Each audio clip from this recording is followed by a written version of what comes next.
저는 가끔 그런 생각하는데요. 하나님은 참 좋으실 것 같아요. 다양한 자녀들 두고 계셔가지고 각각이 자신의 방식으로 하나님께 영광을 돌리고 충성을 하니까 참 좋으실 것 같아요. 더구나 하나님을 찬양하는 방법이 또 그 내용이 또 여러 가지 그 악기라든지 음성이라든지 이렇게 기독교만큼 다양할 수가 없어요.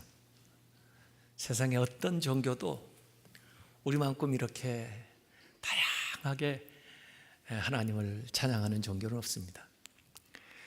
이제까지도 그랬지만 앞으로 세상이 있는 한 새 노래로 더 다양한 방식으로 하나님을 찬양하게 될 겁니다. 그만큼 하나님은 크신 분이에요. 불러도 다 부를 수 없는 그런 이름이에요. 그리고 아무리 많은 찬양을 해도 아쉬움이 남는 분이 바로 하나님이세요.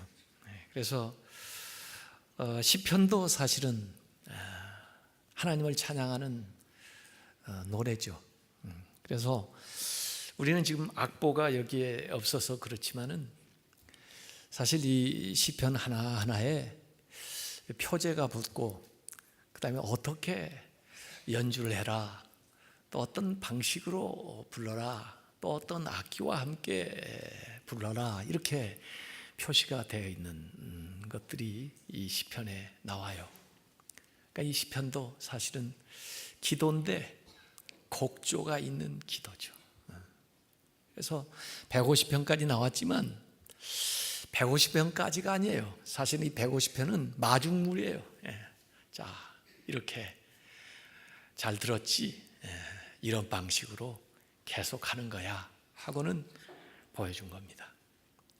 시편 150편까지의 시도 5권으로 사실 나눠져 있는데 1, 2, 3권은 89편까지 계속되는데 그 89편 1, 2, 3권의 마무리는 아멘, 아멘 하고 마무리하고 4권이 이제 90편부터 106편까지 진행되는데 그 4권도 아멘, 할렐루야로 마무리를 하고 그 다음에 5권은 150편까지 진행이 되는데 할렐루야, 할렐루야로 마무리를 해요. 그래서 할렐루야 시편이라고도 하는데 특별히 146편부터 150편까지는 할렐루야로 시작해가지고 할렐루야로 마무리를 합니다. 오늘 이 150편을 읽었는데요. 왜 150편을 읽었느냐? 우리가 9월 25일에 세종문화회관에서 연주할 연주곡이 물론 일부는 세계적인 연주자들이 나와가지고 아름다운 무대를 꾸미고 그 다음에 2부에 우리 오케스트라와 합창단이 아우러져서 연주를 할 텐데 그 연주곡이 맨델스존의 이 찬미의 송가예요. 그 찬미의 송가가 바로 이 시편 150편을 기반으로 해가지고 쓰여졌기 때문에 제가 미리 여러분들한테 지금 예습을 시키는 거예요. 왜냐하면 음악은요 알고 들어야 들려요. 또 들을수록 더 좋아요. 그래서 오늘 실전처럼 5번 곡을 한번 제가 부탁을 해서 연주를 했고 또 나중에 헌금 시간에 또 우리가 한 곡을 들을 거고 이 설교 끝에 찬송가 66장 부를 텐데 그것도 맨델스존이 그 전통적인 루터교 그 코랄에 붙여서 또 그리고는 이 찬미의 송가에 삽입한 그 곡을 우리가 찬송으로 부르려고 생각을 하고 있습니다. 자, 어쨌든 여기 시편 150편에는 앞에 나온 시편들하고 조금 다른 게 앞에는 간구하는 내용들이 많이 나왔어요. 어려운 가운데 구해달라, 또 왜 나는 이렇게 힘드는가, 또 무슨 기도하는 제목들이 많이 나왔는데, 여기 시편 150편에는 어떤 탄원이나 어떤 간구도 나오지 않고 그냥 찬양만 나와요. 감사하는 것만 나오는 거죠. 근데 사실 알고 보면 그냥 찬양만 해도 하나님 다 알아요. 그래서 찬양만한 기도가 없습니다. 기도 중에 제일 위대한 기도는 찬양입니다. 찬양. 그래서 여러분들이 혹시 기도하다 막히거나 뭘 기도해야 될지 모르겠다 그러면 찬송가를 펴놓고 그냥 찬송을 부르세요. 그게 그냥 기도예요. 저는 이 찬송을 뭐라고 생각하냐면 미리 감사하는 거다라고 생각해요. 제가 일전에 선행감사라는 설교를 한 적이 있죠. 하나님이 해줄 걸 믿고 미리 감사를 해버리면 하나님께서 그 일에 대해서 빚을 지시고 갑을 하신 것이 돼가지고 그 기도를 응답해 주신다, 그런 얘기를 했는데, 사실 바울도 너희 구할 것을 감사함으로 구해라 그랬어요. 아직 이루어지지 않았지만 너희 구할 것을 미리 감사하라, 감사하는 말로 들어주실 줄로 믿고 감사합니다, 감사함으로 아뢰래.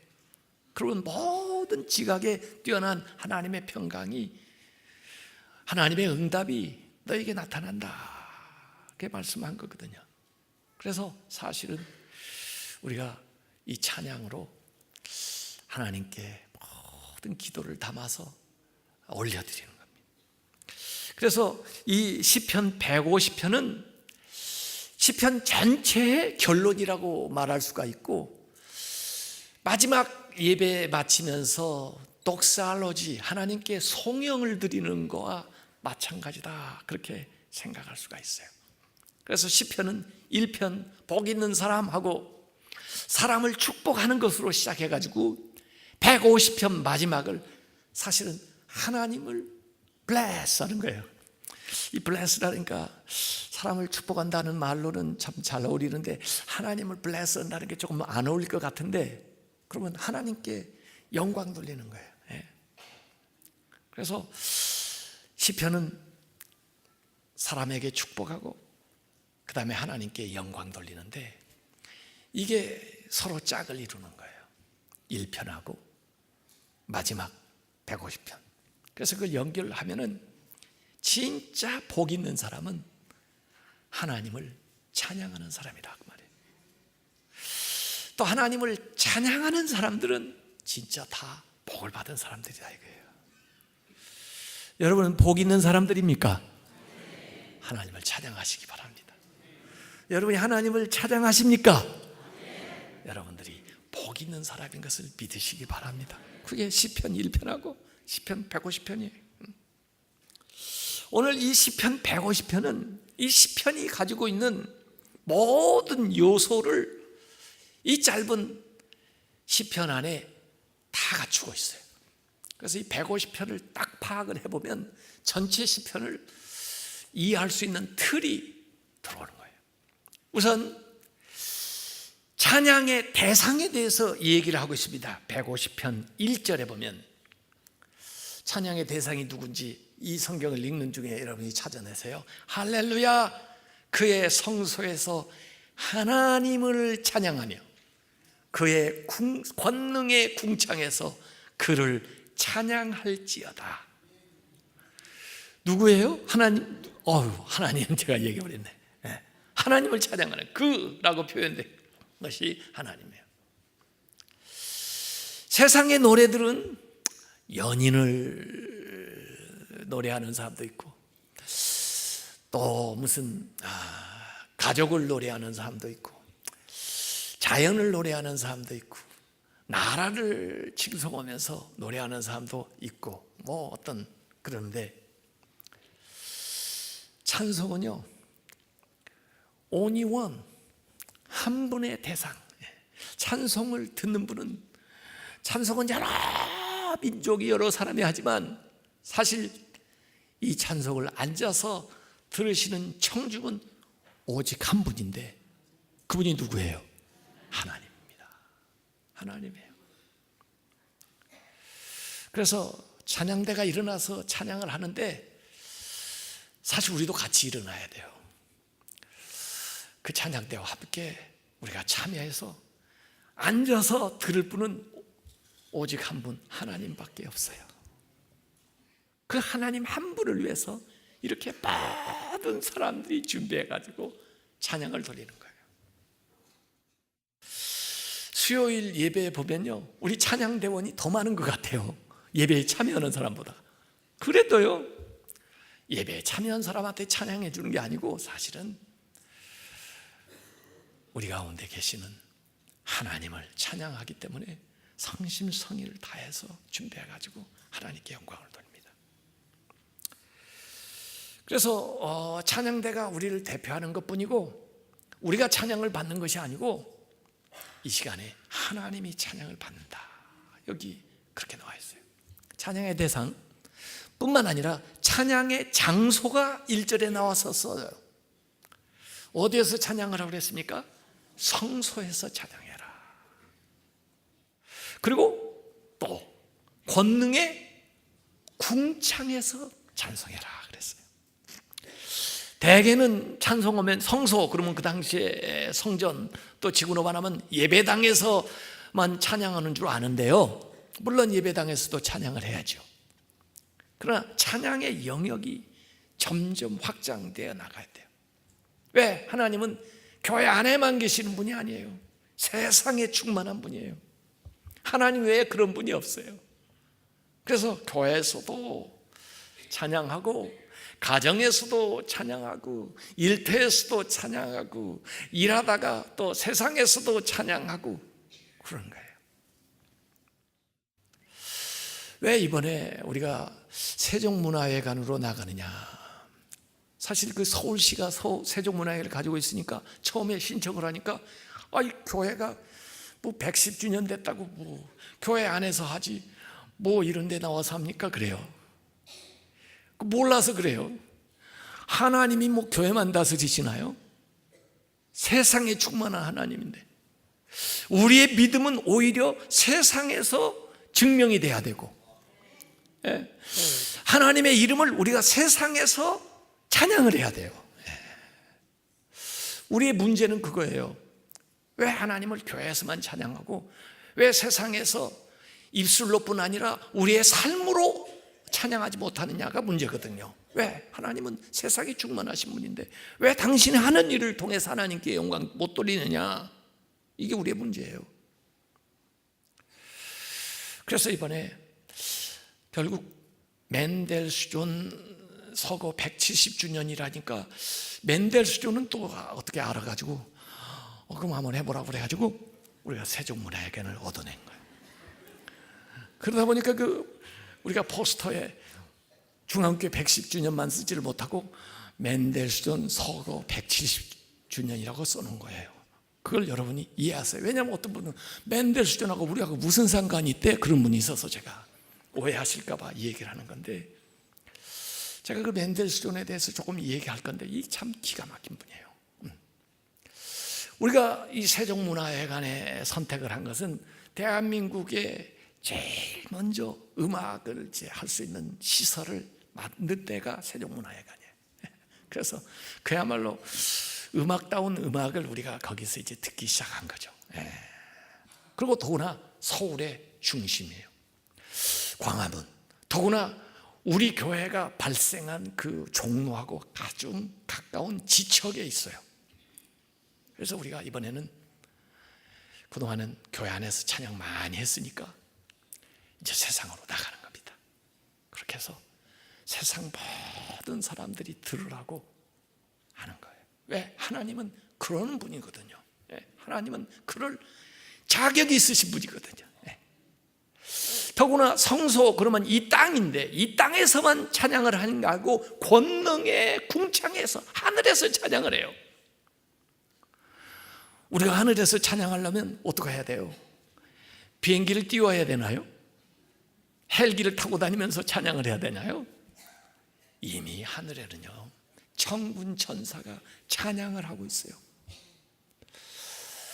안 들려서 그렇지 욥기 38장 7절에 보니까 그때 새벽별들이 기뻐 노래하며 하나님의 아들들 천사들이 다 기뻐 소리를 질렀느니라. 태초부터. 그런데 왜 안 들려요? 너무 커서 안 들리는 거예요. 너무 세미한 음성으로 부르기 때문에 안 들릴지도 몰라요. 아니, 영적인 귀가 안 열려서 안 들릴지도 몰라요. 우리만 찬양하는 게 아니에요. 우주 만물이 하나님을 찬양하고 그 가운데 우리 인간도 하나님을 찬양하는 거예요. 자, 이번에 세종문화회관 가는 게 여러 가지 의미가 있어요. 거기 한 3,000석 제일 큰 음악당이면서 그 다음에 파이프 오르겐이 있어요. 그래서 거기 가서 아마 우리가 시작할 때 파이프 오르겐 연주를 이번에 제대로 아마 들을 거예요. 아마 그거 듣고 나면 우리 교회 파이프 오르겐 설치해요 그럴 사람 나올지 몰라요. 제가 지금 저 비전홀을 조그만한 걸 하나 지려고 그러는데 제일 위에다가 예쁜 예배당을 하나 만들어서 정말 작은 결혼식을 하기를 원하는 사람들에게 뭐 우리 교인이 아니라도 무상으로 빌려주려고 그래요. 주례를 원하면 제가 가서 무료로 주례도 다 서주려고 그래요. 그 대신 메뉴는 10,000원 이하짜리 먹는 것으로 잔치국수나 갈비탕이나 그러면서도 예쁜 예배당에서 축복받는 예배 결혼식을 하기를 원한다. 그러면 좀 형편이 어려운 사람도 다 오라 그래야죠. 할 수 있는 장소를 만들려고 제가 지금 꿈을 꾸고 있는데 거기에다가 조그마한 파이프 오르겐을 하나 딱 놨으면 좋겠어요. 왜 이런 얘기 여기서 하는지 모르겠는데 나도. 어쨌든 여기 이제 2절에 가면은요 찬양의 제목 내용이 나와요. 하나님에게 그 다음에 성소에서 우주에 근데 뭘 찬양할 거냐 도대체 그의 능하신 행동을 찬양하며 그이는 하나님이에요. 그의 지극히 위대하심을 따라 찬양할지어다. 두 가지가 나와요. 행동, 위대하심. 위대하심은 하나님의 존재를 얘기하는 거예요. 하나님의 존재. 하나님의 존재가 위대하십니다. 하나님의 성품을 찬양하는 거예요. 우리가 찬양하는 내용을 다 들어보세요. 하나님은 거룩하신 분, 하나님은 사랑이 많으신 분, 하나님은 은혜로우신 분, 하나님은 긍휼을 베푸신 분, 하나님은 자비로우신 분. 하나님의 존재를 우리가 찬양하는 거예요. 존재 자체로 하나님은 찬양을 받으실 만한 자격이 있으신 분이에요. 그런가 하면 하나님이 하신 일을 우리가 찬양하는 거예요. 하나님은 창조자, 이 세상을 만드셨습니다. 하나님은 보존자, 우리를 지키시고 도와주십니다. 하나님은 구원자, 우리를 죄에서 용서해 주시고 이끌어내셨습니다. 하나님이 우리의 병을 고쳐주셨습니다. 우리의 가정을 도와주셨습니다. 우리 나라를 도와주셨습니다. 우리 사업을 도와주셨습니다. 우리의 생명을 연장시켜 줬습니다. 하나님이 하신 일을 찬양하는 거예요. 그래서 결국 시편을 전부 보면은 하나님의 성품을 찬양하든지 그렇지 않으면 하나님의 하신 일을 찬양하든지 그게 다 들어간 거죠. 그 내용을 여기에서 얘기를 하고 있습니다. 이번에 그 멘델스존 그 교향곡 2번을 우리가 노래를 하는데 그 별명이 롭게상이라는 말은 찬미가라는 뜻이에요. 찬미하는 건데 원래 그 교향곡이면 교향곡인데 이 멘델스존 곡에는 교향곡과 합창이 함께하는 거예요. 합창 또 뭐 독창, 중창, 이 보컬 음성으로 하는 것과 이 악기 연주가 함께하는 거예요. 왜 그런가? 오늘 시편 150편도 가만히 보면 정말 뭐 악기만 가지고 찬양 받으실 분이 뭐 아니에요. 하나님은 우리의 목소리를 다해서 같이 해야 되니까 그래서 그냥 교향곡만 쓰지 않고 교향곡에다가 이 음성을 내서 같이 하는 합창단 솔리스트들 같이 해서 표현했는데 이 이걸 교향적 칸타타 이렇게 이름을 붙였는데요. 근데 원래 사실 이렇게 한 사람이 있어요. 그게 베토벤이에요. 베토벤 교향곡 9번에 보면은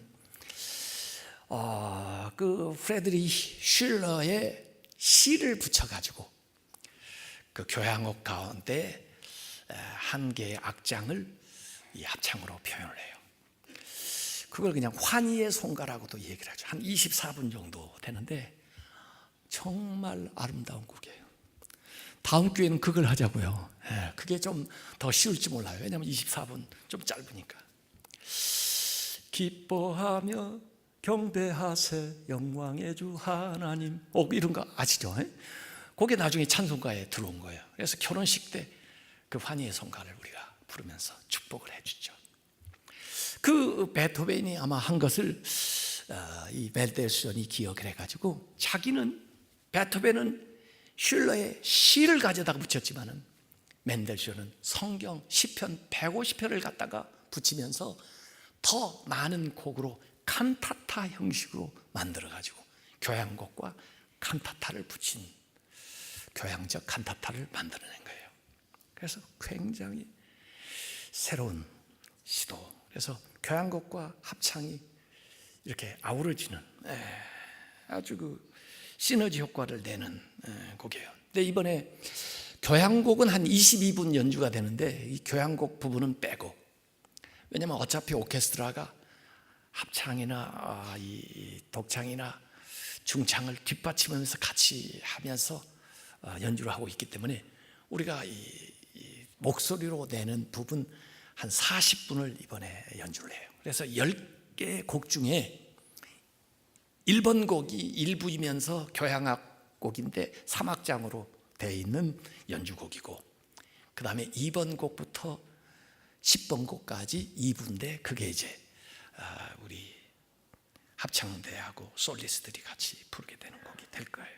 근데 이 내용이 주로 3가지의 주제를 얘기를 하고 있어요. 첫 번째는 주님께 찬양하자. 두 번째는 주님께 위안을 갈구하는 자에게 주님은 신실하시다는 걸 선포하고, 세 번째는 어둠의 권세에서 빛으로 나아가게 되는 것을 찬양을 하게 되는 거예요. 그래서 가사를 제가 전부 읽어봤더니 너무 은혜스러운 가사들이 계속 반복되는데, 풍성히 베풀어 주신 주님의 은혜 잊지 말아라. 무거운 고난, 수치, 굴욕, 눈물, 흑암의 권세에서 우리를 구원해 주셨다. 주를 바라니, 오늘 노래한 거죠. 기도, 탄식, 간구, 소원 모든 거 다 받아주신다. 주를 소망하는 자, 신뢰하는 자는 복이 있다. 사망과 지옥의 권세 엄습할 때 깨어서 외치라. 밤이 깊었으니 아침이 밝으리라. 빛으로 무장하라. 새날이 왔도다. 어둠 속에서 주님이 나를 도와주신다. 다 감사드리자. 온 마음과 정성을 다해 어려움 당할 때 큰 은혜 베푸신다. 주님께 영광과 능력 돌려라. 감사 찬양하자. 야, 시편이 얘기하는 모든 기도를 이 곡에서 다 하고 있어요. 이 시편 150편뿐 아니라 이 찬양의 송가에 인용되어 있는 성경 구절이 3개가 나오는데요. 시편 145편 21절이 먼저 인용됩니다. 내 입이 여호와의 영예를 말하며 모든 육체가 그의 거룩하신 이름을 영원히 송축할지로다. 그 다음에 에베소서 5장 14절이 또 인용됩니다. 그러므로 이르시기를 잠자는 자여 깨어서 죽은 자들 가운데 일어나라. 그리스도께서 너에게 비추이시리라 하셨느니라. 그리고 로마서 13장 12절 밤이 깊고 낮이 가까웠으니 그러므로 우리가 어둠의 일을 벗고 빛의 갑옷을 입자. 이런 내용이 나와요. 그래서 오늘 5번 곡 나 주를 바라니 소프라노 이중창하고 합창이 같이 했는데요.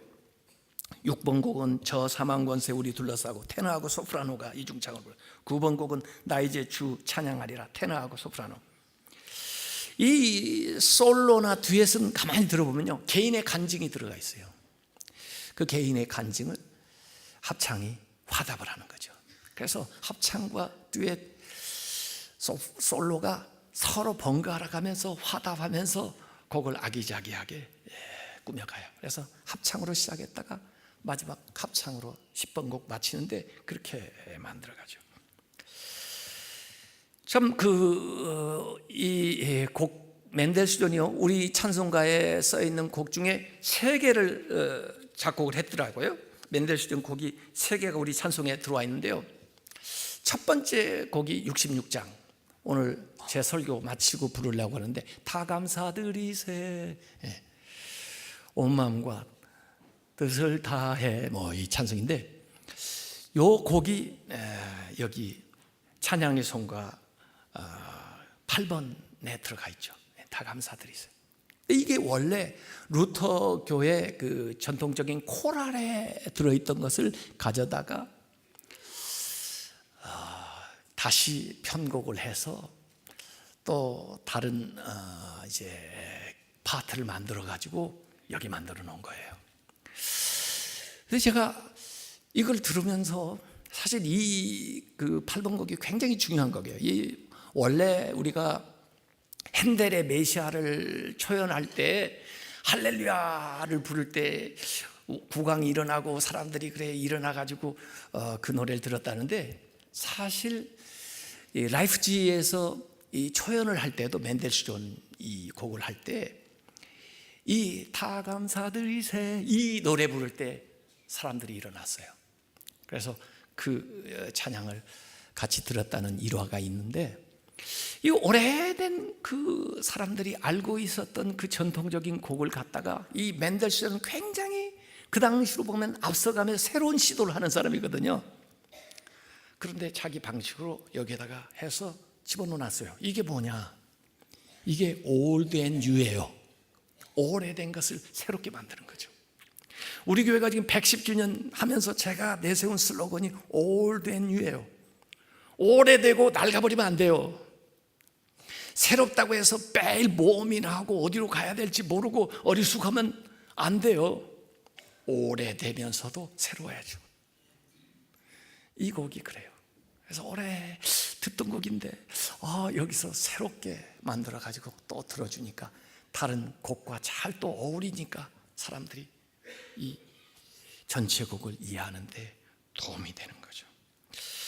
대개 이제 제가 이 곡을 전부 들어보면서 보니까요, 오라토리오나 칸타타나 이런 게 보면요, 대개 솔리스트들이 베이스도 있고 알토도 있고 그래요. 핸델의 메시아 같은 거 보면은요, 베이스 같은 무거운 음으로 저음으로 어두운 분위기도 연출을 해야 되고 이렇게 나오는데, 이 곡에는 베이스 없죠. 합창에는 있지만 솔리스트에 없어요. 알토도 솔리스트에 없잖아요. 그렇죠? 그러니까 대체로 다 곡이 높아요. 그러니까 어저께 제가 연습하는데 같이 가 있었거든요. 테너를 하는데 다 높아가지고요.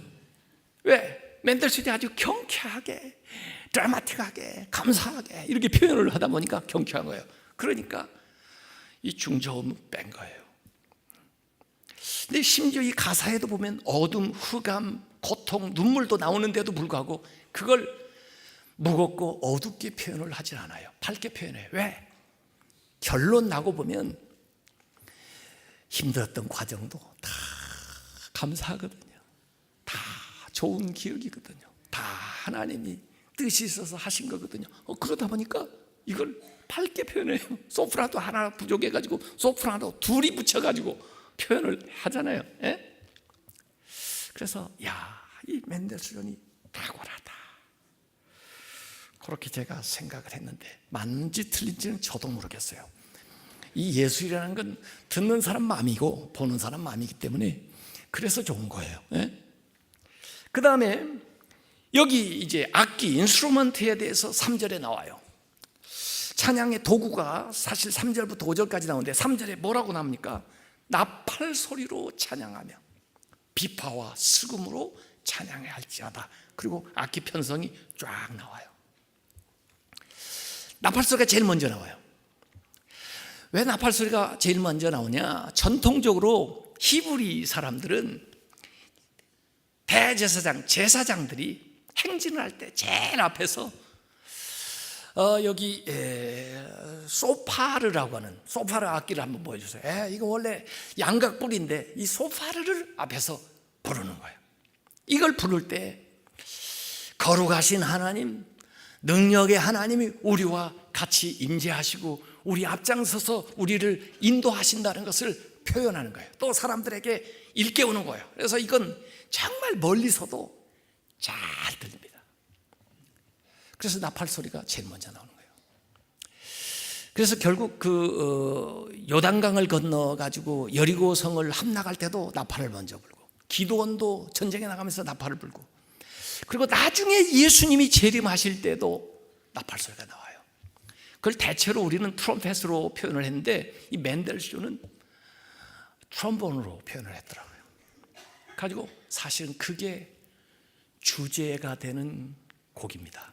빰빠바밤빰빰빰빰빰 이렇게 트럼본으로 불 수 있어요? 빰빰빰빰빰빰빰빰 그러고 나니까 합창단이 따라서 그걸 받아가지고 숨 쉬는 자들아 찬양하라 이렇게 하면서 찬양해요. 그래서 그것만 이 주제를 알면 여러 가지로 그게 변주돼 가지고 나오는 걸 알 수가 있어. 왜? 곡의 언약궤가 행진할 때, 하나님 백성이 나아갈 때 하나님의 임재를 드러내면서 선두에서 나팔로 그 선도를 딱 해주는 거예요. 그러고 나면 악기들이 또 찬양하는 사람들이 따라서 부르는데, 그 다음에 나오는 게 비파와 수금이에요. 현악기인데 이게 레위인들이 주로 연주하던 악기예요. 그래서 그 다음에 소고, 춤, 현악, 퉁소, 큰 소리 나는 재금, 높은 소리 나는 재금, 이게 오케스트라가 나오는데 관악기, 현악기, 타악기가 다 나와요. 그러니까 이게 심포니가 되는 거예요. 신이라는 건 동시에 SYN, 함께 포니, 소리를 내라 이게요. 함께 울려라 이게요. 원래 심포니 오케스트라가 거기서 나온 말이거든요.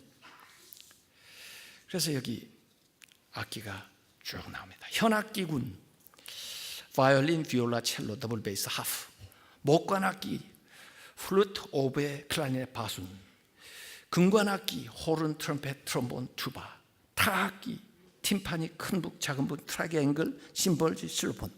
시험 나와요. 잘 적어놓으세요. 이런 것이 같이 오케스트라와 아울러서 나오는 거예요. 근데 한 가지 빠진 게 있어요. 춤추는 자가 나와야 되는데, 근데 어저께 가만히 보니까 지휘자가 춤을 추더라고 보니까. 그래서 됐다. 이게 다 어우러지는 거예요. 노래를 부르는 사람, 악기를 연주하는 사람, 지휘를 하는 사람, 이게 다 어우러져가지고. 그 다음에 결론 150편 6절에 자기들만 찬양하지 않고 우리를 초청하는 거예요. 찬양하자고. 뭐라고 초청을 합니까? 호흡이 있는 자마다 여호와를 찬양할지어다. 할렐루야. 찬양대 하자니까 나는요 음치라서요, 나는 목소리가, 저는 악보를 못 보는데요. 그러니까 여기 권면하는 거예요. 괜찮아, 숨은 쉴 수 있어? 찬양하자고. 호흡이 있는 자마다 여호와를 찬양하자. 마치 지휘자가 이 합창단하고 오케스트라 연주를 쫙 하고 있다가 갑자기 딱 돌아서더니 관중들 보고 같이 찬양하자고 그런 거예요. 이번에도 그게 있을지는 모르겠어요. 이게 뭡니까? 우리 연주자만 할 게 아니라 지금 150편까지 우리가 내내 했는데 당신 그냥 듣고만 있을 거야? 이제 우리가 대표로 찬성했지만 당신들 그냥 목소리만 내, 숨만 쉬라고. 그래서 찬양을 하자고. 이게 150편이에요. 그래서 찬양을 안 하는 사람은 누구예요? 숨만 쉬는 사람이에요. 죽은 사람이에요. 죽지 않은 사람은 찬양을 해요. 생명이 붙어있는 것들은 다 찬양. 원래 하나님께서 숨을 불러서 넣어가지고 우리가 살아있거든요. 숨이 붙어있는 이유는 찬양하라고. 그래서 찬양하는 거예요. 우리가 찬양한다는 것은 내가 이렇게 살아있습니다 하는 것을 영적으로 표출하는 거예요. 내가 건강합니다 하는 걸 표출하는 거예요. 제가요 최근에 이 손주를 하나 봐가지고요 6개월 반이 지났는데요, 걔가 커뮤니케이션이 잘 안 되잖아요, 서로. 그래도요 제가 걔가 건강한 걸 어떻게 알 수 있습니까? 얘가 저를 보고 방긋 웃는 모습을 보면 애가 건강하구나 알 수 있어요. 근데 만약에 계속해서 찡찡거리고 울고 짜증내면 얘 병원 좀 데려가 봐라, 애가 무슨 문제가 있나 보다, 이렇게 되는 거 아니에요? 건강하다는 표현이에요, 찬양하는 것은. 정말 하늘나라에 가면 우리가 온전한 찬양을 드리게 될 겁니다. 왜? 모든 것에 완벽해지기 때문에 우리가 드리는 찬양이 온전해지는 거예요. 이 세상에서 우리의 찬양은 아무리 준비를 많이 해도 2% 부족해요. 왜? 아직 우리가 온전치 못하니까. 찬양은 우리가 육신적으로도 건강하고 정신적으로도 건강하고 영적으로 건강하다는 표현이에요. 아니, 여러분이 그렇게 찬양할 때 여러분의 영혼이 건강해지고 여러분의 정신이 건강해지고 여러분의 육신이 치유가 되는 거예요. 제가 지난 금요일에 저 천보산 기도원에 갔어요. 처음 갔어요, 그 기도원에. 제가 뭐 여러분들한테 소문도 안 내고 거기 가서 설교하러 갔는데 그렇게 많은 사람들이 기도하러 왔더라고요. 근데 거기 원장님이 쓴 간증집을 저한테 줘서 제가 한 20, 30분에 그 우 권사님 이야기를 읽었는데, 그분이 기도원 세운 것도 그렇고 기도원을 운영하는 것 가운데 중요한 게 뭐냐면 찬양이에요, 찬양. 그래서 주제 찬양이 있고 찬양 숙제를 줘요. 예? 그래가지고 같은 찬양을 부르면서 본인도 류마티스 관절염에 죄에서 자유를 얻게 하면 그 찬송을 계속 부르다가 치유를 받은 거예요. 그래서 두통에 시달리는 사람, 이런 사람 오면은 당신은 어떤 찬송을 부르라고 찬송으로 처방을 해주는 거예요. 다른 거 부르지 말고 그걸 일주일 내내 부르라는 거예요. 일주일 내내 안 됐으면 딱 와가지고 다음 주도 계속 부르라는 거예요. 그래서 그 찬송이 당신의 심령에 흘러내리면서 당신의 육신을 고치고 당신의 영혼을 고친다는 거예요. 그래가지고 귀신 들린 사람한테 갈 때 찬송 부대를 데리고 가는 거예요. 그래서 계속 찬송을 부르는 거예요. 그래가지고 이적이 많이, 또 그런 일을 통해서 체험을 해가지고 그 찬송을 하는 거예요. 이 찬송의 능력이 대단하다. 사실 하늘나라 가면요, 저는 짭이 없어요. 이 세상에 있을 때나 설교하지, 설교는 뭐 부족하니까 알려고 설교하는 거지, 그 하늘나라 가면 다 완전히 됐는데 무슨 설교가 필요하겠어요? 거기서는 찬양만 있어요. 이 찬양대는 거기 가서도 할 일이 계속 있는 거예요. 저는 짭 없어지고, 저도 그래서 찬양을 조금씩 배워두는 거예요. 왜? 거기 가서 해야 되니까. 우리가 찬양할 때 하나님 나라, 그 완전한 나라를 이 세상에 앞당겨 가지고 경험을 하는 거예요. 그러다 보면 내 불완전한 것이 온전해지는 경험을 하게 되는 거예요. 인생의 목적은 하나님을 영화롭게 하고 그분을 영원토록 즐거워하는 것인데, 사실 이 두 가지 같지만 하나예요. 하나님을 영원히 즐거워하는 것이 하나님께 영광 돌리는 거예요, 이게. 그래서 이 시편 150편에서 끝나지 않고 이 시편 150편은 마중물이 되어가지고 이제는 우리가 151편, 152편, 160편을 써가는 거예요. 그래서 언제든지 어디서든지 누구든지 찬양하라. 자, 그래서 이 150편 아래다가 제가 이렇게 써놨어요.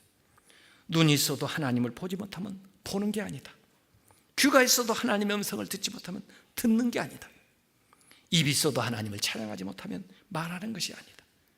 마음이 있어도 하나님 사랑 느끼지 못하면 무심한 것이다.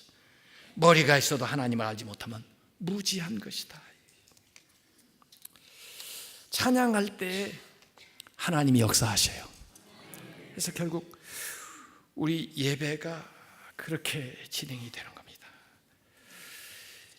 자,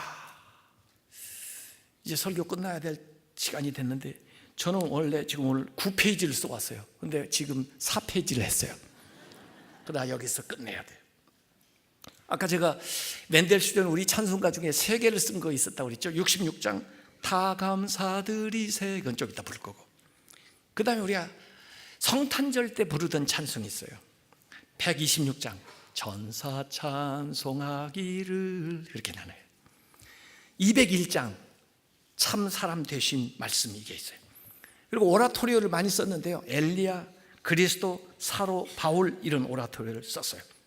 또 이 멘델스존이 훌륭한 건요, 바흐의 마태 순환곡을 거의 없어질 뻔했는데 찾아가지고 발굴해서 복원한 사람이에요.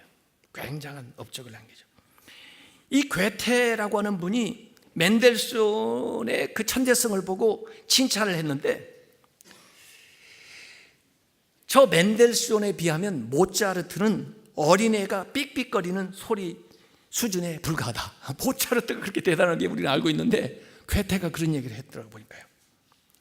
저 체코 프라하에 가면요, 캐롤 달이 지나가지고 언덕에 올라가면 거기에 광장도 나오고 여러 건물들이 있는데요, 거기에 루돌피눔이라고 하는 극장이 있습니다. 저도 거기 가서 보니까 그 극장 꼭대기에 그 위대한 음악가들 조각상이 쭉 있더군요. 거기에 핸델도 있고 바흐, 모차르트, 드보르작, 그 다음에 멘델스존, 바그너 동상이 있었는데, 히틀러가 거기를 점령했을 때 그쪽 사령관인 독일 사람이 와서 그 위에 동상을 보니까 멘델스존이 있거든요. 멘델스존은 독일에서 뭐 했지만은 함부르크 이런 데서 라이프치히에서 처음 초연했고 이 곡을 활동을 했지만 원래 유태인 태생이거든요. 그러니까 아니 저 유태인 동상이 저기에 있다고 저거 제거해, 부하를 시켰는데 부하가 가서 멘델스존이 어떤 게 멘델스존인지 몰라가지고 부신다고 부셨는데 바그너 것을 부신 거예요. 가지고 지금도 멘델스존은 있고 바그너 거는 없다는 얘기가 실화예요, 실화. 이 멘델스존하고 슈만하고 그 다음에 그때 추리오 쇼팽이라는 사람인데, 이 멘델스존이 드물게 정말 그 당대에 성공해가지고 부자로 잘 나가던 사람이거든요. 그래서 쇼팽을 많이 도와줬다는 이야기가 있어요. 어쨌든 이 멘델스존의 차남이 화학자였는데요, 파울 멘델스존이라는 사람이 창립한 회사가 아그파 필름입니다. 필름 회사인데 최근까지도 있었던 그런 회사고, 멘델스존의 할아버지 얘기가 유명한데, 모세 멘델스존이라는 분이 있었는데 꼽사등해였답니다. 근데 성실하게 함부르크에서 일하면서 어느 부잣집에 가서 뭐 물건 되는 일을 아마 했나 본데, 그 부잣집 딸 프롬체라고 하는 여자가 너무 아름다운데 눈길도 한번 안 주니까 말도 못 붙여보고, 그러다가 세월 지나고 자기가 거기 떠나게 돼서 마지막에 용기를 내가지고 그 프롬체한테 얘기를 하는 거예요. 혹시 아가씨는 하나님께서 우리에게 미래의 배우자를 정하고 가르쳐 준다는 거 알고 계십니까? 그랬더니 글쎄요, 당신은 어떠세요? 그랬더니 저도 어렸을 때 하나님께서 저에게 오셔서 아름다운 아가씨를 제 아내로 준다고 말씀하셨는데, 그런데 그 아가씨가 꼽사등을 하고 있을 것이라고 하나님 말씀을 하셔서 하나님 안 돼요. 그 여인은 그냥 아름답게 하시고요, 저를 아예 꼽사등을 하게 해주세요. 그래서 자기가 꼽사등이 됐다는 거예요. 그리고 그 여자가 당신이 된 거예요. 그러니까 처음으로 그 여자를, 그 남자를 이렇게 보고 어떻게 거기서 자기 대신 꼽사등이 됐다는데, 그래서 결혼했다는 일화가 있어요. 어쨌든 이 멘델스존이 이걸 작곡해서 발표하게 된 것은 구텐베르크 이 활자를 발명해서 인쇄술을 한 분 있죠. 그분 400주년을 기념하면서 한 음악회였거든요. 그래서 이게 어둠에서 빛으로 이렇게 나오는 건데, 사실 구텐베르크가 인쇄술을 발명했기 때문에 마틴 루터도 성경을 번역해가지고 단실에 찍어서 유럽 전체 그 성경을 보여주게 되고, 그러면서 사람들이 계몽되면서 개혁이 일어난 거거든요. 그러니까 이 빛의, 이 어둠에서 빛으로 나가는 이미지를 바로 이 구텐베르크가 활자를 발명한 것에 생각이 준하면서, 사실 더 깊이 나가면 하나님의 말씀이 또 예수 그리스도가 이 땅에 오셔서 새로운 세상을 열어가는, 어저께도 찬양 연습을 보니까 너무 감동된 게 빛으로 무장하라는 거예요. 빛으로. 야, 우리는 핵으로 무장해야 되는 줄 알았는데 미사일로 무장해야 되는 줄 알았는데 빛으로 무장을 해야. 어둠을 이기는 건 빛이니까. 그걸 계속 얘기하는 거예요. 그래서 제가 그 모든 걸 보고 저는 이렇게 이번에 우리 음악회 또는 이번 110주년을 지나면서 노트를 하나 이렇게 썼어요. 나는 복음이 어둠을 밝히는 빛이라고 말하고 싶습니다. 복음이 이 땅에 들어온 것은 어둠 가운데 빛이 비추인 것입니다. 이것은 창세기의 창조의 역사, 예수님의 탄생의 역사가 재현되는 것입니다. 1907년 성결교회 어머니 교회인 중앙교회가 서울 중심에 세워짐으로 토시 등대를 밝혔습니다. 그리고 지난 110년의 역사를 통하여 어려운 가운데 있었던 동포와 암남의 전 민족과 나아갈 세계의 성결의 빛을 비추었습니다. 이 복음의 빛은 죄악의 어둠을 몰아내고 구원을 가져왔을 뿐 아니라 마음의 슬픔과 눈물과 고통과 흑암 권세에도 몰아내고 치유와 평안과 자유를 가져왔습니다. 이 빛은 하나님의 사랑과 생명과 영광의 능력을 드러내는 것입니다. 이렇게 베푸신 하나님의 은혜에 감사하고 찬송하는 것은 호흡이 있는 자마다 마땅히 해야 할 것입니다. 찬양의 성가를 부르면서 이 땅에 하나님의 영광이 충만하게 나타나고 우리에게 베푸신 하나님의 은혜에 감사하는 자리가 되기를 바랍니다. 할렐루야. 기도하겠습니다.